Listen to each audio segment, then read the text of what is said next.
कि सभी जो शोपियान के लोग हैं उन्होंने SOPs का पालन किया। पहला हफ्ता अनलॉक का हो चुका है, हम दूसरे हफ्ते में हैं और चीज़ें जो जिस हिसाब से लोगों ने प्रदर्शित किया है काफ़ी काबिल तारीफ़ है। जितने भी पब्लिक रिप्रेजेंटेटिव हैं, इलेक्टेड रिप्रेजेंटेटिव्स हैं, सबका सहयोग मिल रहा है। जितने भी दुकानदार हैं, मंडी वाले हैं, उनका भी सहयोग मिल रहा है। वो SOPs का पालन कर रहे हैं, मास्क का प्रयोग कर रहे हैं, साथ ही साथ लोगों को भी सेंसिटाइज़ कर रहे हैं। मैं मार्केट में जाता हूँ, कुछ केसेस ऐसे आते हैं जो मास्क को नीचे उतार कर रखते हैं, अदरवाइज़ सभी मास्क को पहन कर रखते हैं। उनके खिलाफ़ कार्रवाई भी की गई है। पर आपको समझना ज़रूरी है कि जो कार्रवाई की जाती है वो किसी इस दृष्टि से नहीं की जाती है कि आपको फ़ाइन करने के उद्देश्य से या फिर हमें अपना जो रेवेन्यू जनरेट करना है, वो इसलिए की जाती है कि आपके अंदर डर रहे, क्योंकि ये एक आपदा है, बीमारी है, महामारी है।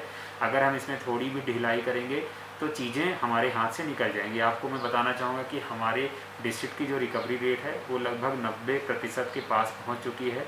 जो केस फैटिलिटी रेशियो है बहुत ही कम है और हमारे यहाँ जो डेथ्स सेकेंड वेव में हुई हैं बहुत ही कम हुई हैं। इसका सारा क्रेडिट वैक्सीनेशन को जाता है, लोगों की SOPs पालन करने की जो क्षमता है उसको जाता है और साथ ही साथ लोगों का जो कोऑपरेशन हमें मिला है सारा क्रेडिट उसको जाता है। आगे हमारे लिए चीज़ें अभी आसान नहीं हैं, चैलेंजिंग है, क्योंकि कहा जाता है कि जब हम सबसे अपने आप को सबसे पावरफुल समझते हैं कि हमें कुछ नहीं होगा, उसी समय सब कुछ हमें होता है। इसको हमें बिल्कुल ध्यान में रखना है कि जब भी आप लापरवाही करेंगे तुरंत का तुरंत चीज़ें बदल जाएंगी। अगर हम अगले 1 महीने तक पूरे सोशल डिस्टेंसिंग के साथ दुकानें खोलेंगे जो भी परमिटेड हैं, साथ ही साथ मास्क हर समय पहनेंगे, सैनिटाइज़र का प्रयोग करेंगे, लोग आपके जो ग्राहक आते हैं उनसे दूरियां बना के रखेंगे, गाड़ियों में 50% की जो कैपेसिटी का ऑर्डर किया गया है उसको हम फॉलो करेंगे तो हमारे हाथ में चीज़ें रहेंगी, कंट्रोल में रहेंगी। मेडिकली इंफ्रास्ट्रक्चर के तौर पर देखा जाए तो चीज़ें हमारे पास सब कुछ अवेलेबल हैं, किसी चीज़ की कमी नहीं है। न्यूज़ में अक्सर लोग फैलाते हैं कि डॉक्टर्स की कमी है या और चीज़ों की, तो हमारे पास जितना ज़रूरत है उतना सफिशेंट स्टाफ है इस क्राइसिस को डील करने के लिए। दूसरी अहम बात जो ये है कि अब चीज़ें उस फेज़ पर भी आ रही हैं कि हमें कोविड के साथ साथ नॉन कोविड सर्विसेज को भी हॉस्पिटल में चालू करना है, जिसके लिए भी प्रयास किया जा रहा है। बीच में एक र्यूमर्स था कि ऑक्सीजन का प्लांट जा रहा था, ऐसा कुछ भी नहीं था। ऑक्सीजन का प्लांट हमारा फंक्शनल है, लोग र्यूमर फैलाते हैं, ऐसा ना करें। साथ ही साथ जो हमारी टेस्टिंग है वो हम कर रहे हैं पूरी तरीके से, चाहे RT-PCR की टेस्टिंग हो, रैट की टेस्टिंग हो।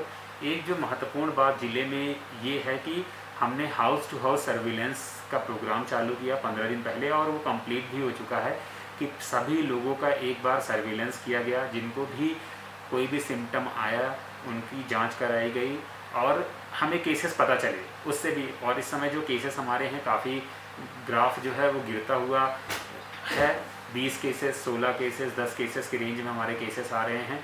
अगर आप चाहते हैं कि चीज़ें हमारे कंट्रोल में रहें तो आप सभी से रिक्वेस्ट है कि जिस हिसाब से आप लोगों ने हमारा साथ दिया है, हमने आपका साथ दिया है, उसी तरीके से आप हमारा साथ देते रहें। और हम पूरी तरीके से मुस्तैद हैं, लेकिन हम आपके बिना कार्य नहीं कर सकते। अगर आपका सपोर्ट नहीं होगा तो हम सफल नहीं हो पाएंगे। और हमारे कंट्रोल रूम 24 घंटे फंक्शनल होते हैं। किसी को कोई प्रॉब्लम आती है तो तुरंत का तुरंत हमें कांटेक्ट करें। जो पॉजिटिव केसेस आते हैं उनको किट्स दी जा रही है। अपना ख्याल रखें, क्योंकि आपके लिए आपका परिवार ज़्यादा ज़रूरी है। उनके साथ रहें। 10 दिन 15 दिन अगर आप अपने आप को बचा कर रखते हैं, 20 दिन, तो आगे वाली ज़िंदगी भर आप बहुत अच्छा अपने परिवार के साथ समय बिताएंगे और हमारे लिए भी चीज़ें आसान रहेंगी। धन्यवाद।